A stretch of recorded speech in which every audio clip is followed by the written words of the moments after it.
Welcome to 5D media.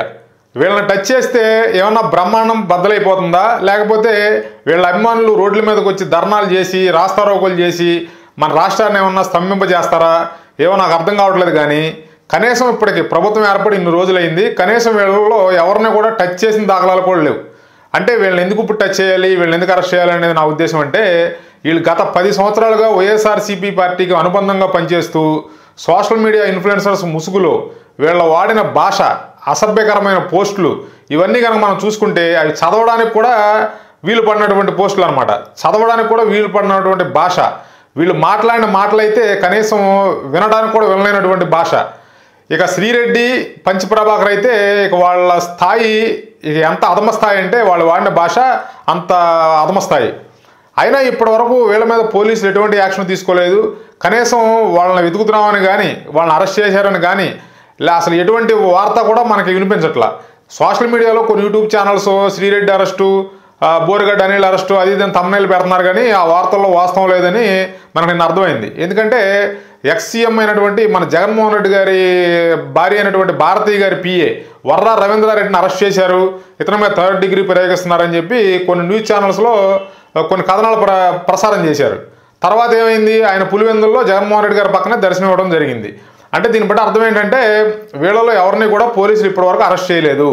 అసలు వీళ్ళ మీద ఏమన్నా ఎఫ్ఐఆర్లు ఆల్రెడీ రిజిస్టర్ అయి ఉన్నాయా, వీళ్ళ మీద ఏమన్నా కేసులు ఉన్నాయా, లేకపోతే ఈ మధ్య ప్రభుత్వం ఏర్పడిన తర్వాత వీళ్ళ మీద అంటే గత ప్రభుత్వంలో వీళ్ళ మీద ఎవరైనా కంప్లైంట్ ఇచ్చినా కేసు రిజిస్టర్ చేయరు. కాబట్టి ఈ మధ్యన ప్రభుత్వం ఏర్పడిన తర్వాత ఎవరన్నా వీళ్ళ మీద కంప్లైంట్ ఇచ్చారా, ఇస్తే అవి రిజిస్టర్ అయితే పోలీసులు వాళ్ళ మీద ఎటువంటి యాక్షన్ తీసుకుంటున్నారు అనేది కూడా ఎటువంటి వార్త బయటికి రావట్లేదు. తెలుగుదేశం పార్టీ అభిమానులు కానీ, తెలుగుదేశం పార్టీ కార్యకర్తలు కానీ, పవన్ కళ్యాణ్ గారి అభిమానులు కానీ, తర్వాత ఇక షర్మిల గారి అభిమానులు కానీ, ఇక లోకేష్ గారి అభిమానులు కానీ, అంటే తెలుగుదేశం పార్టీ అభిమానులు లోకేష్ గారి అభిమానులు ఒకటే అనుకోండి, ఇట్లా అందరి అభిమానులు కోరుకున్నది ఒకటే, కనీసం వీళ్ళని అంటే వీళ్ళకి శిక్ష పడదా, వీళ్ళు చేసిన నేరం ఏ స్థాయి అనేది పక్కన పెడితే ముందు కనీసం వీళ్ళని అరెస్ట్ చేయాలని కోరుకుంటున్నారు. మీరు వాళ్ళ భాష విని మీరు రాజకీయ నాయకులుగా అంటే వాళ్ళు వాళ్ళు పదప్రయోగాలు, ఆ బూతులు ప్రయోగించినటువంటి రాజకీయ నాయకులు వాళ్ళు ఎంత బాధపడ్డారో తెలియదు, కానీ వాళ్ళ అభిమానులు మాత్రం వీళ్ళ భాష విని వీళ్ళ పోస్టులు చదివి తీవ్ర మనస్తాపాలకు గురయ్యారు.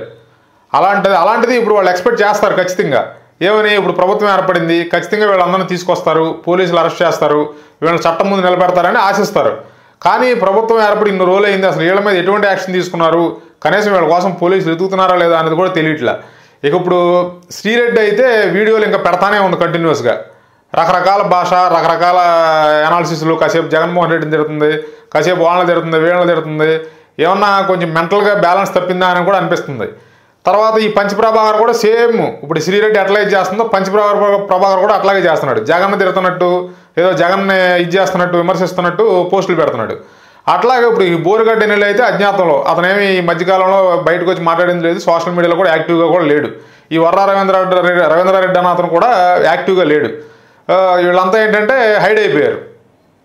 కానీ వీళ్ళల్లో ఖచ్చితంగా ఇప్పుడు ఈ బోరిగడ్డ అనిల్ని కానీ, వర్రా రవీంద్రారెడ్డిని కానీ, ఈ శ్రీరెడ్డిని కానీ వీళ్ళని ఖచ్చితంగా పోలీసులు అరెస్ట్ చేసి తీసుకురావచ్చు. ఎందుకంటే వాళ్ళు మన భారతదేశంలో ఉన్నారు కాబట్టి, పక్క రాష్ట్రంలో ఉన్నా కూడా వీళ్ళని అరెస్ట్ చేసి తీసుకొచ్చే అవకాశాలు పుష్కలంగా ఉన్నాయి. కానీ ఇప్పటివరకు వీళ్ళు కనీసం వీళ్ళ ముగ్గురు మీద ఎటువంటి యాక్షన్ తీసుకోలేదు. ఇక పంచ్ ప్రభాకర్ విషయానికి వస్తే అతను యూఎస్ఏ సిటిజన్ కాబట్టి అతను అరెస్ట్ చేసి తీసుకురావడం అనేది కొంచెం కష్టతరమైన వ్యవహారమే. అంటే ఓన్లీ సోషల్ మీడియాలో పెట్టిన పోస్టుల ద్వారా అతన్ని అరెస్ట్ చేసి తీసుకురావడం అనేది, అంటే ఈ నేరం యొక్క తీవ్రత అతన్ని యూఎస్ఏ నుంచి ఇక్కడికి మన ఇండియాకి తరలించడానికి సరిపోతుందా లేదా అనేది ఒకసారి ఆలోచించాల్సిన విషయం. కాకపోతే ఏంటంటే ఇతను మనం ఫారిన్ కంట్రీస్లో చూసుకున్నా, యూఎస్లో చూసుకున్నా ఈ సోషల్ మీడియాలో విశృంఖలత్వం అనేది అక్కడి నుంచే స్టార్ట్ అయింది.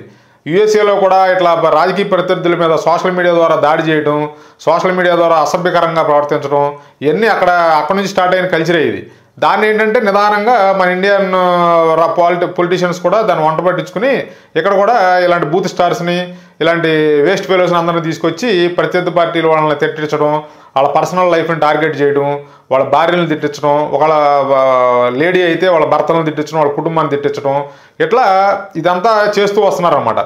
ఇప్పుడు ఏంటంటే వీళ్ళు ఖచ్చితంగా ఈ ప్రభుత్వం కొత్తగా ఏర్పడింది కాబట్టి కనీసం ఫారెన్లో యూఎస్ఏలో ఉన్న అతను పంచ్ ప్రభాకర్ అంటే అట్టగా తీసుకురాలేరు. కనీసం ఈ బోరిగడ్డ అనిల్, ఈ వర్రా రవీంద్రారెడ్డి, తర్వాత ఈ శ్రీరెడ్డి ఇలాంటి వాళ్ళు ఉన్నారు కదా, కనీసం వీళ్ళన్నా అరెస్ట్ చేయాలి కదా. వీళ్ళని అరెస్ట్ చేసి కొంచెం ప్రజలకి ఇప్పుడు ఈ బాధపడిన అభిమానులకు కానీ వీళ్ళందరూ కానీ కొంత మనస్తృప్తి కలగాలంటే కనీసం వీళ్ళని అరెస్ట్ చేసి చట్టం ముందు నిలబెడితే కొంత వీళ్ళు సాటిస్ఫై అవుతారు. ఇప్పుడు గతంలో జగన్మోహన్ రెడ్డి గారి ప్రభుత్వం సిఐడి డిపార్ట్మెంట్ని, సిఐడి పోలీసుని ఓన్లీ ఈ సోషల్ మీడియాలో పోస్టులు పెట్టే వాళ్ళ కోసం కేటాయించింది.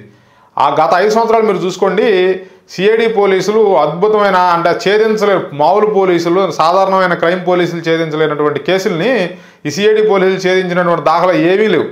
గత 5 సంవత్సరాల్లో ఈ సిఐడి పోలీసులు చేసింది ఏంటంటే సోషల్ మీడియాలో ఎవరు పోస్టులు పెడతారు వాళ్ళు ఎదుక్కురావడం, సోషల్ మీడియాలో ఎవరు మాట్లాడుతున్నారో వాళ్ళు ఎదుక్కురావడం, అసలు ఇక మెయిన్ స్ట్రీమ్ మీడియాలో జగన్మోహన్ రెడ్డి గారికి వ్యతిరేకంగా మాట్లాడిన వాళ్ళని కూడా తీసుకొచ్చి అసలు ఎందుకు రఘురామకృష్ణరాజు గారు ఎంపీ అప్పుడు ఆయన ఏదో TV5లోనూ ఏబిఎన్లో ఇంటర్వ్యూలో రచ్చబండ కార్యక్రమం నిర్వహిస్తున్నాడని చెప్పి ఆయన మీద దేశద్రోహం కేసు పెట్టిన సిఐడి డిపార్ట్మెంటు ఇప్పుడు ప్రస్తుతం ఖాళీగానే ఉంది కదా, వాళ్ళకి కేటాయించండి.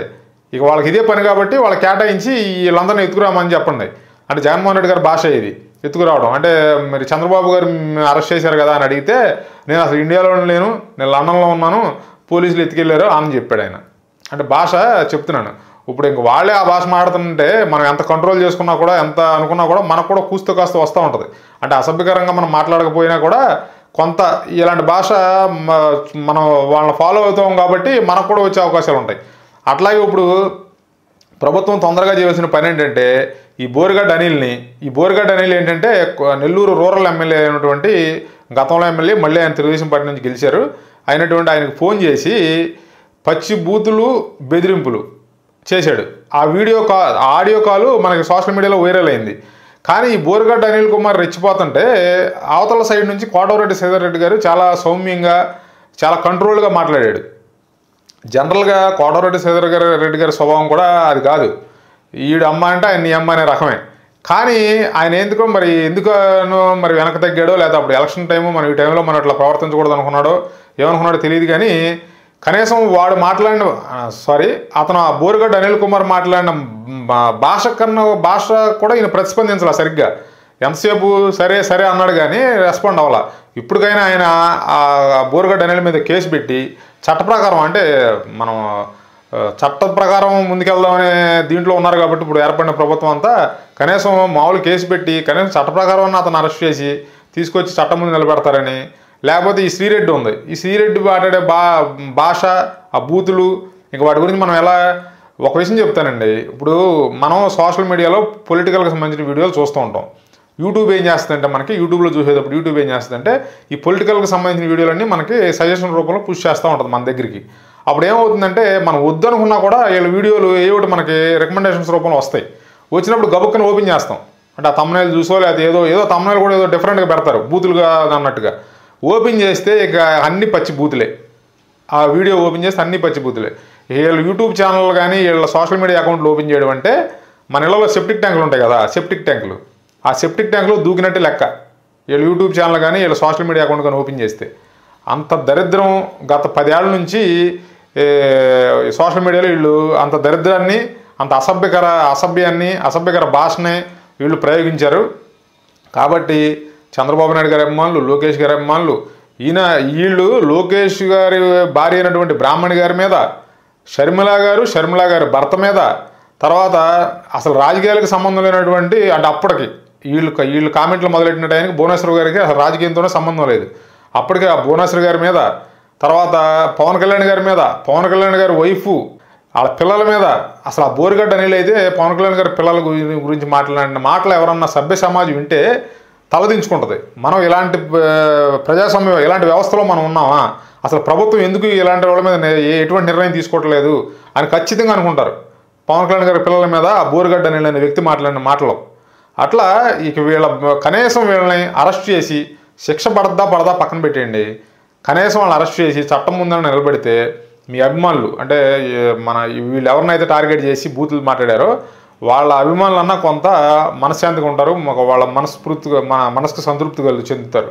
కాబట్టి తొందరగా మీరు వీళ్ళ విషయంలో ఏదో ఒక నిర్ణయం తీసుకుని ఆ సిఐడి పోలీసుని వాళ్ళ మీద ప్రయోగించి, ఎందుకంటే సిఐడి పోలీసులు గతంలో 5 ఏళ్ళు అదే చేశారు కాబట్టి, లేదనుకుంటే వాళ్ళని గాడిలో పెట్టి వాళ్ళు చేయవలసిన కార్యక్రమాలు వాళ్ళతో చేపిస్తామని అనుకుంటే కనీసం వీళ్ళ కోసమన్నా ఒక వ్యవస్థను ఏర్పాటు చేయండి.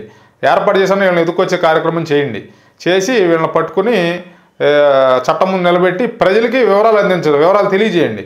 ఇదిగో వీళ్ళ విషయంలో మేము ఇది చేసామని తెలియజేస్తే కొంత వీళ్ళకి ఆత్మసంతృప్తి కలుగుద్ది. వీళ్ళ భాషని మీ అభిమానులు, బాధపడిన అభిమానులు ఉంటారు కదా, వాళ్ళకి ఆత్మసంతృప్తి కలుగుద్ది. కాబట్టి వీళ్ళు తొందరగా పట్టుకుంటారని మనం ఆశిద్దాం. Thanks for watching. Please like, share and subscribe 5D media. జై హింద్.